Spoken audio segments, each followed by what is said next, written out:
We got everybody? Good morning / afternoon. We're here joined in Sarasota by Kevin Guthrie, who's our Director of Emergency Management, head of our Florida National Guard, Jim Eifert. We also have Department of Transportation Secretary Jared Perdue. We have Sheriff Kurt Hoffman, and then we have Ed McCrane as well to talk about final stages of preparations for what is going to be a really significant hurricane that's going to impact the state of Florida. I think as many of you know, this storm, Hurricane Ian, is now located about 200 miles southwest of Key West. It's moving north at 12 miles per hour. It has passed or is in the process of passing Cuba. It is a Category 3 storm, which is a major hurricane, and the sustained winds are 125 miles per hour. We've been preparing different things throughout the state. We've been working with the locals. I think if you go back 48 hours and you looked at where that track was going, even though we said don't get wedded to where that eye is, you know, they had the eye of the storm arriving someplace in northern Florida in the Big Bend region. Then that track has shifted consistently eastward. As we went to bed last night, the anticipation was a landfall in the Tampa Bay area. And now the models this morning, both the European model, the American model, the ICON, all have it coming into the Sarasota region. The 11 a.m. advisory from the National Hurricane Center, they revised their guidance to see it south of Tampa Bay into this region. Now, that's still not set in stone. I'd say anyone on the Gulf Coast prepare for impacts, and that was true even when it was going to make landfall places further north. We knew that there would be big storm surges as far south as Collier County. So that's what we're dealing with here, though, is continued preparations, heeding the warnings and the evacuation orders that we have from our local officials, and you're going to hear from that some additional guidance here in Sarasota. People remember Charley was earmarked to go into Tampa Bay. It turned south and impacted places, particularly like Charlotte County. This is a little bit different than that because it is a big storm. It is going to kick up a lot of water as it comes in, and you're going to end up with really significant storm surge. You're going to end up with really significant flood events. And this is the type of storm surge that is life-threatening. Another factor that they're forecasting now is it makes landfall somewhere. Let's say it's in Sarasota County. Most of the forecasts have it slowing down to almost a crawl. And what that means is it's going to dump an inordinate amount of rain. So that could be Sarasota, could be a little bit inland. Obviously, the impact could be somewhere down this coast in different ways. There's still time for it to wobble. But I think most of the forecasts are anticipating a landfall, then a slow to almost a crawl, which is going to put a lot of saturation in the ground. So this is going to be a major water event, both in terms of the storm surge and in terms of the flooding. Evacuation orders have been issued up and down the Gulf Coast of Florida, including here in Sarasota County. The issue with this is if you are in one of these low-lying areas and you have the potential for 10, 15 feet of storm surge, that can absolutely be life-threatening. Those orders, I think, are not taken lightly. I think that that's what is the best to keep you safe. And you don't need to evacuate to another state. You don't need to evacuate hundreds of miles away. The key is to get to high ground and be in a safe structure. And I know here in Sarasota, they have shelters that are open that can do friends and family in the area. If you are going to go somewhere in other parts of the state of Florida, we're advising that you can go south and then across Alligator Alley. Southeast Florida seems to be doing better. This track may end up taking it all across I-4. It could take it in other areas. But the most important thing with the evacuation is just get to the higher ground, get to safe structure. It doesn't mean you have to be in a place where there's no storm or where you're not going to face anything, because in Florida we have structures that can deal with these hurricanes.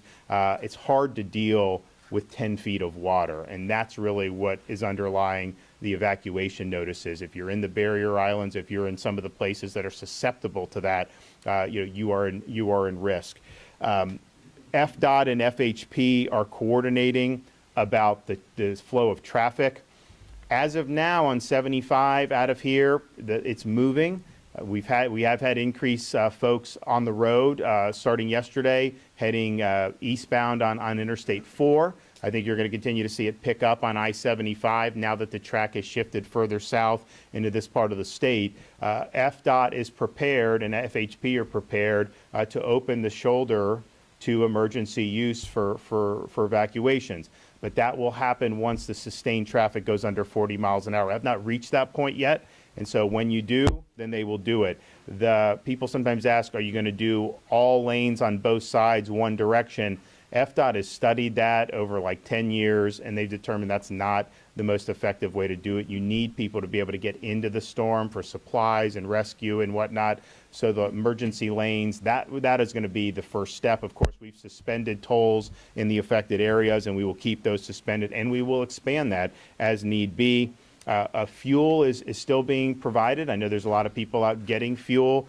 We've seen lines, but you still see they're going to keep providing that until it's no longer safe to do so. And then, of course, once the storm hits and passes, that's going to be a priority to clear the roads so that we're able to get the fuel back to the gas stations. People should anticipate losing power. Just when you have a storm of this magnitude, that's what happens. It knocks down trees, it knocks down power lines. So when you're making preparations, just be prepared to be able to make do without having consistent power. And that may be a matter of days. It may be more than just a few days. It really depends on the intensity of the storm, and it depends on how much structural damage is done to the underlying infrastructure that powers our state. Of course, we have, I think we've got over almost 30,000 folks that are now stationed in various companies that are going to be ready to go and work to get the power back on once the storm has passed. We also know that people who are evacuating may not necessarily want to do a shelter. Maybe they don't have family. Maybe they want to do a hotel room. Well, Visit Florida has partnered with Expedia to launch an emergency accommodation page. Anyone who's been ordered to evacuate can use this page to find available accommodations in other areas of the state. Just go to expedia.com/Florida, expedia.com/Florida. We have probably more than 2.5 million people right now that are under some form of an evacuation order. So we understand there's going to be a need to use everything at our disposal, not just shelter, not just friends and family, but also available hotel rooms. Know your evacuation zone. You're going to hear another announcement here in a minute from Sarasota. Floridadisaster.org/plan-prepare. Floridadisaster.org/plan-prepare. If you go there, you can determine where your evacuation zone is. It's different from the FEMA flood maps. This is something that is impacting whether you should evacuate in the case of a storm, and that is what your local emergency managers are relying upon. Don't leave your pets behind. We need to make sure we're taking care of the pets. There are pet-friendly shelters. There's information about planning for taking care of your pets in the times of disaster at floridadisaster.org/plan-prepare, floridadisaster.org/plan-prepare. We have shelters open here in Sarasota and surrounding counties, and that's something that's going to be very, very important as the next day or two goes on. And if you want to see where the available shelters are in your area or even in other parts of Florida, you can go to floridadisaster.org/shelters, floridadisaster.org/shelters. We are continuing to forego tolling, and we may expand that as need be. We have 35 school districts that have announced closures, and more may happen as the track becomes more certain. If you want the latest up-to-date information on schools, go to fldoe.org/storminfo. That's fldoe.org/storminfo.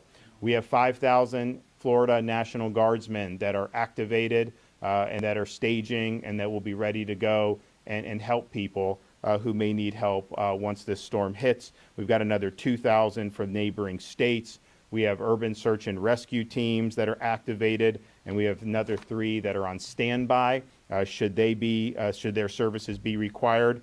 Florida Fish and Wildlife, they're activated, they're standing by, both in terms of vehicles that they would use to traverse water, as well as aviation assets. That's all tools will be at the disposal. We have FHP with 12-hour shifts and additional state troopers that have already been mobilized. to the Gulf Coast of Florida. And of course, we now have Coast Guard. Who's in the Coast Guard at the EOC right now? Admiral McPherson. Yeah, we have Admiral McPherson is at the EOC in Tallahassee. So we appreciate the Coast Guard being there and offering support if need be.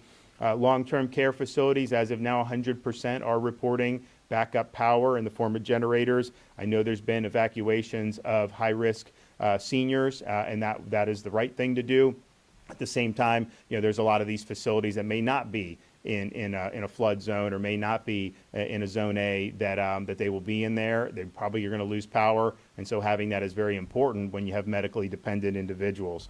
The entire state is under a state of emergency. As you see the track, there may be portions of the state that don't see any major impacts. Clearly, if it barrels into Sarasota and then goes out into the Atlantic Ocean off the east coast of Florida, probably not going to have significant impacts in Northwest Florida, whereas there had been tracks just a couple days ago that had taken it all the way into places like Okaloosa and Escambia counties. We also, though, because of the change in the track, there's going to be more counties on the interior that are going to have more direct impacts. I mean, everyone's getting rain. You're going to see that. That's going to absolutely be impactful. But if you have it come through a place like Sarasota, yes, it will weaken, but you're going to probably have at least tropical storm force winds all the way until it exits the state of Florida, wherever that may be. We've authorized emergency refills of medication and prescriptions for 30 days. We've suspended weight restrictions, and we've waived those policies so that commercial trucks can bring in as much supply as they can to make sure that the folks here have what they need. We have received at the state level 550 requests for assistance from local counties. We fulfilled 495 and are on the way to do more. Some of those requests can only be fulfilled once the storm hits, and those will be as well. We were able to meet with the leadership here in Sarasota County, and we stand by ready to do additional assistance once that is requested. We have done over 200 medical professionals to county special needs shelters. We have 120 that are in surrounding counties in the Tampa Bay area. On top of that, we have staging areas, and as the storm track has changed, Kevin and his people have migrated some of the preparations and the staging further south in the state. When you had the eye of the storm looking like it would go north of Tampa, that's different than when you see it coming now south of Tampa. So still have support in Tampa and in north of that, and I would say that just because the eye is no longer on Tampa Bay, one little wobble can change that, and I think you're absolutely going to see major impacts in the Tampa Bay region, regardless of whether the track continues to go south or not. Generators and pumps are staged to help with flooding. Pre-landfall fluid and water is staged to help with counties that may be in need. So please continue to monitor the local weather reports. Please listen to your local officials and the updates that they provide, and make sure that you are prepared and you finish your preparations. And if you are in an evacuation zone where you've been called upon to evacuate, that you heed those warnings and do what you need to do to protect yourself and to protect your loved ones. We want everybody to be safe. We want to make sure that they get through this in one piece. There's going to be damage, there's going to be flooding, there'll be wind damage, but those are things that we can fix. It's not necessarily easy to do, but we can do it. You can unring the bell if someone is in a very hazardous situation and then ends up dying because of a really nasty hurricane and storm surge. So please heed the warnings. We want everyone to be safe. We want everyone to get through this. But we appreciate everything everybody's been doing across the board, across the state of Florida, to step up when we have these things that bear down on us. And I think you've seen at the local level in particular, they've got some really, really strong emergency management personnel. This has been a very difficult thing to track. It's gone one direction or the other, and they've responded very quickly as new data has come in. Okay, Kevin Guthrie, why don't you come up and give an update for DEM? Thank you, Governor. As the Governor said, we have over 500 missions that we're filling presently. I think the current number is around 550. We continue to send ambulance strike teams, oxygen, technical communication services statewide, search and rescue teams. We have additional search and rescue teams standing by. I was on the phone with 3 other states this morning, again, checking on the availability of additional resources in Alabama, Kentucky, and Tennessee. They are all committed to sending us whatever it is that we need. Residents should and can expect power outages. That is going to happen. If you're a medically dependent resident, and that's a term that was coined right here in Sarasota County by the leadership here. If you're a medically dependent resident and you depend on electricity, then you need to start seeking shelter now. All right, go to a friend or a family member or seek shelter. I'll let Ed follow up more on that. During previous hurricanes, we've seen certainly situations where communications go down. I highly encourage you to develop a family communications plan on how you're going to do that after the storm hits when you do not have communications. At this point in time, obviously, there's a lot of people running to gas stations. We want to encourage citizens and residents to keep their tanks half full. When you get to that half full mark, go ahead and start seeking to fill it up. That shortens the amount of time at the lines at the gas stations. It also conserves some of the bulk issues as we have somebody put 30 gallons of gas into a tank. Same thing goes for electrical cars. Keep those batteries at 50% or more. Make sure you have cash on hand. Make sure you go into the ATMs, and as ATMs and credit card services need power to function. So again, we've already talked about we're going to lose that capability. Plants, things around your house, yard furniture. Go ahead, if if it's out there on the lawn, go ahead and get it in. Make sure it's secure inside of a garage or some other area. The last thing that I will talk very briefly about is many people are having trouble navigating websites and whatnot. There's so much information out there. Where can you go to get the best information? I know Ed is going to mention the local call-in center number here, but for us at the Florida Division of Emergency Management, we do have the SAIL line, the State Assistance Information Line, up and running, and I will give you that 1-800 number. If you have any information as it relates to the state, you can contact us at 1-800-342-3557. I will say that again. It's 1-800-342-3557. You can also follow us at the Division's Facebook page and on Twitter at FLCERT. That's FLSERT. Governor, again, thank you for your leadership on this. Okay. All right. Ed McCrane, Sarasota County EM Director. Thank you, Governor. Yep.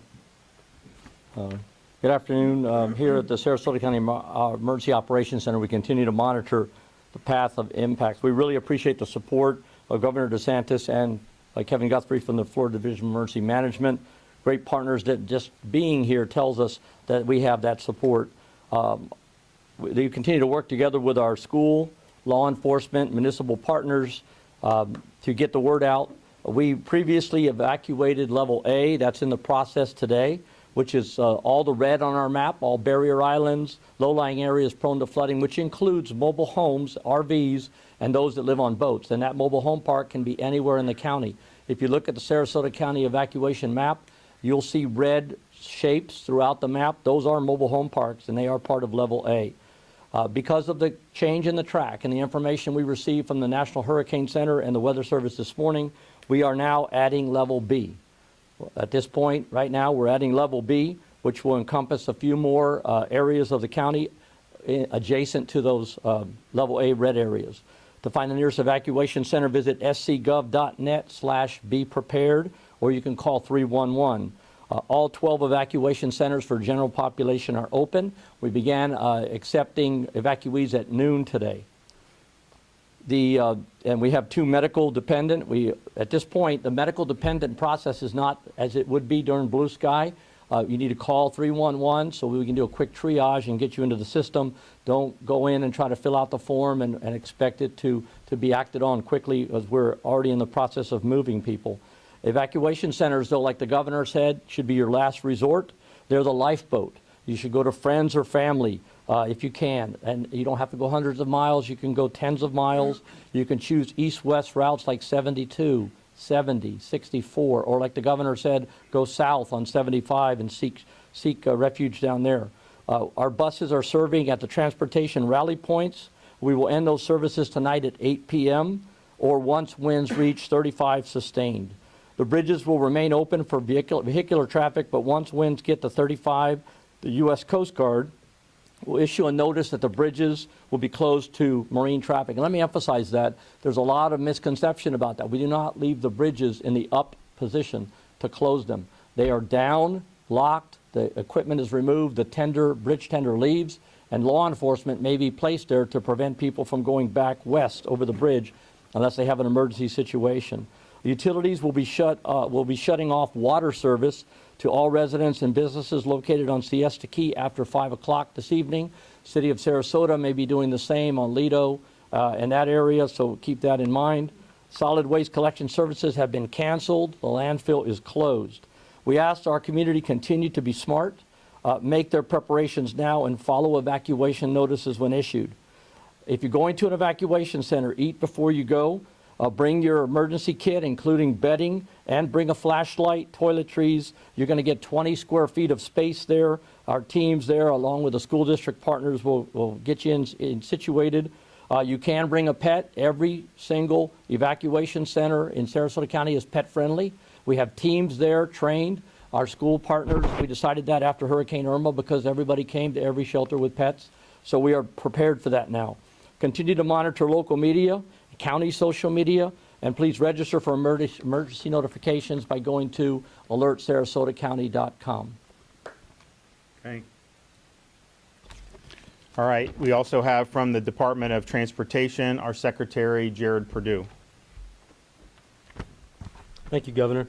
As the Governor mentioned, we have suspended tolls to aid in evacuations in the impacted areas, specifically Alligator Alley and many of the toll facilities in the Tampa region.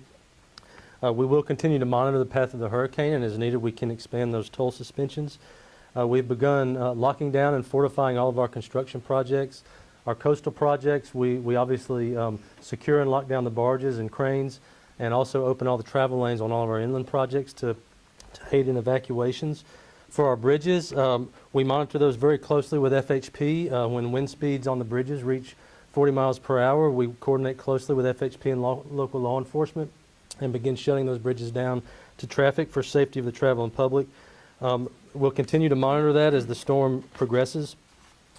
We're going to continue staging resources nearby for post-storm bridge inspections. This is a priority for us, especially for our coastal bridges. We'll start there. We deploy resources immediately after the storm, and it's safe to do so in order to inspect those bridges, make sure they're safe for passage, prepare any repairs that are needed to get them open for the life safety mission, and also getting supplies in and out.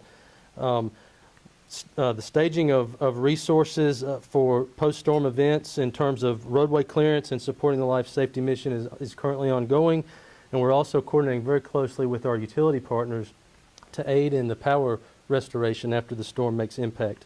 We're going to continue close coordination with FHP, Georgia DOT, Florida DEP, and U.S. Coast Guard on additional needed actions. All of our ports, our seaports, currently have adequate fuel supplies.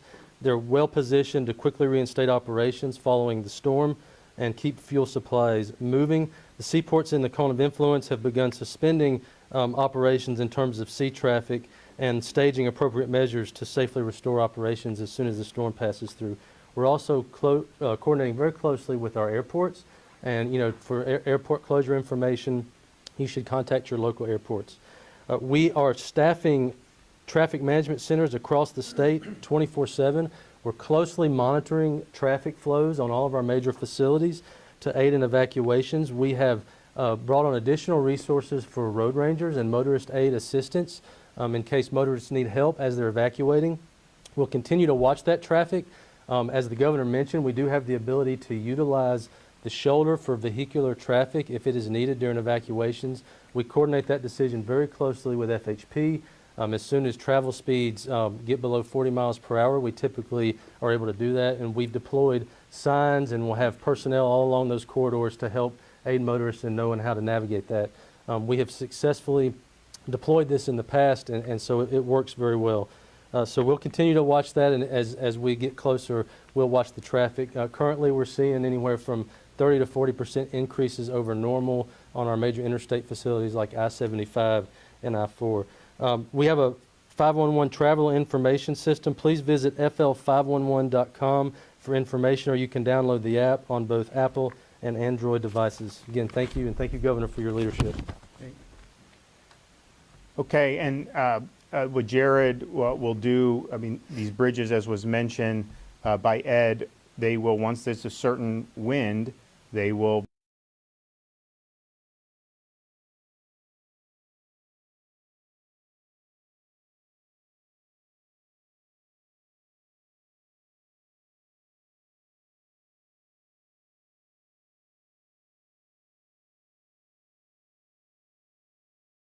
is get in, look at the bridges, make sure that they're safe, and then give the A-OK for people to be able to get back on there and get back to their homes. So you have time today to make the arrangements that you need to make.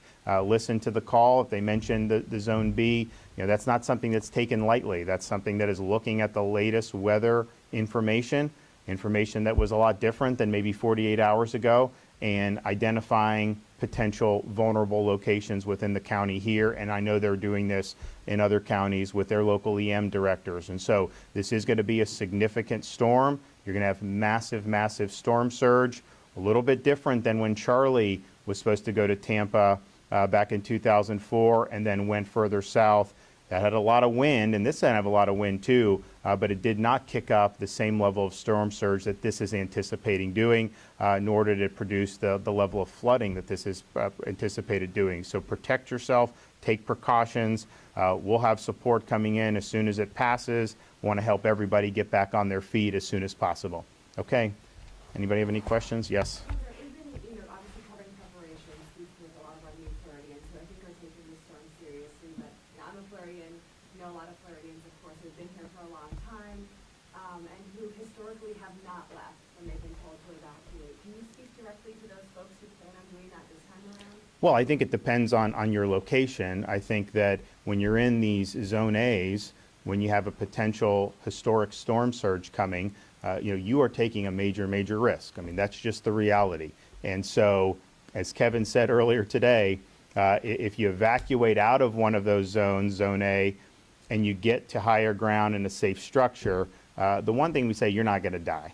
If you're in harm's way, you're really taking a risk. Now, there are definitely going to be people in this county and in other counties around here who are not in a Zone A or Zone B situation.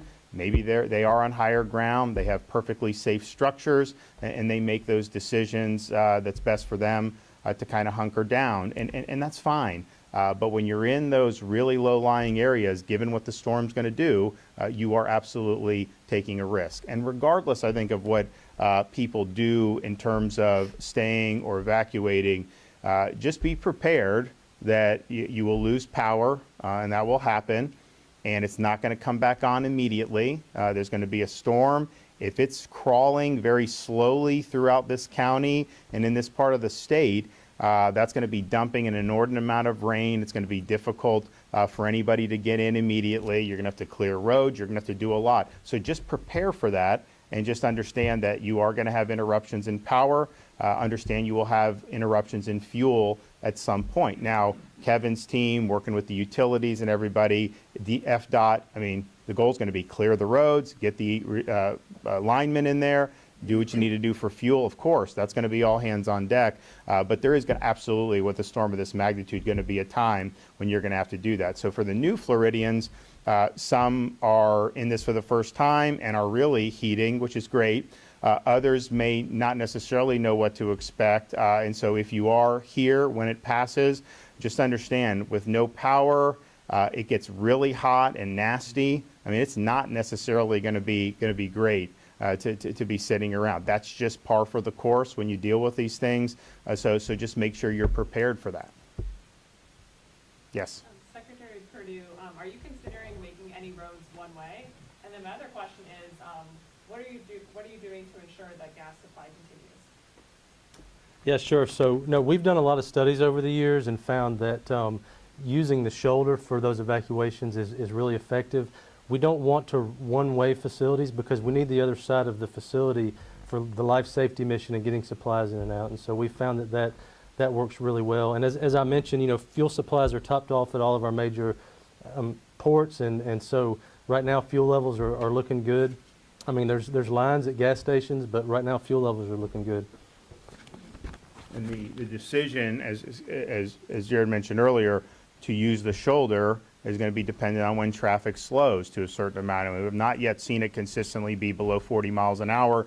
And really, you're looking at I-75 and I-4 as the two major interstates where that would be an issue. Also, Kevin, the state, we have fuel contracts in place to bring it in from other places. And so, he's working on that. And that may not be needed. But if it is, we want to make sure that we're able to get fuel going as quickly as possible. If this ends up being, the worst case scenario that nobody wants to see, do you feel confident that the state is ready for the response after the fact with the storm surge, the flooding, power, all these different things? Because this could be. So the bad thing about, there's many great things about Florida. One of the negatives is that you have risk of natural disasters and hurricanes. And that's just always been true throughout our state's history. The good part about that is because everyone knows it's a risk, we have some of the people that respond to these that are the best in the business. And it's not just at the state level. We obviously have good people there, but you have people in these counties who've been doing this for a long time. And so they've seen a lot, and they've seen what works, what doesn't. What I can tell you is we've marshaled all the resources available. When counties have asked, we're fulfilling those requests. We want to make sure that people have what they need to be able to get through this. Now, once the storm passes, of course, immediately, if anyone needs to be rescued, that's why we have the National Guard. That's why we have Florida Fish and Wildlife Commission with their boats and their aircraft. That's why we have USAR teams that are going to be ready. So those are really major assets to help people who may be in harm's way. Once that's taken care of, the resumption of services is going to be priority. That's why you have 30,000 linemen amongst all these different utility companies that are staged and ready to go, because most people will get through this with minimal damage to themselves or their property. But if they can get back to normal as quickly as possible, that makes helping everything else so much easier. So there's going to be a priority on doing that. And as Kevin mentioned before, with the fuel and the communications, all of that is very, very important to get everybody back on their feet. Now, when you're talking about storm surge of this nature, you're talking about the amount of water that may get dumped. You're going to have damage from the flooding. I mean, there's just no two ways about it. That could be residential damage. That could be commercial damage. Of course, when you have a strong hurricane making landfall, you're going to have a lot of trees that are going to be knocked over. That's going to cause damage. I think if you look, a lot of Florida homes are built to withstand a Category 3 hurricane or more. But what ends up happening is a tree falls on, well, that's damage that's hard to stop at that point. And I think you're going to see it continue to go through the state of Florida potentially on this track, maybe not at hurricane strength winds, but you're going to have a lot of tropical storm force winds that are going to cause damage. It's going to create problems with vegetation. It's going to create problems with trees. So as all these things go, there are some tracks that are better than others.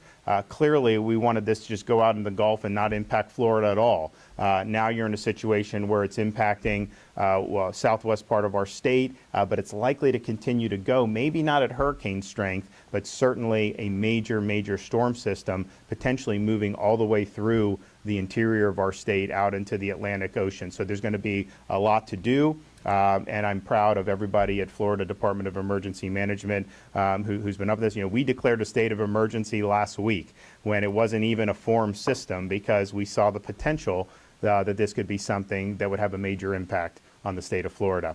Okay, we will continue to be providing updates. Make sure you're finishing your preparations. Make sure you're doing what you need to do to be safe. You're not going to get a mulligan on this one, and so it's better to over-prepare and better to take actions to be safe than wish you had done more after the fact. Thanks.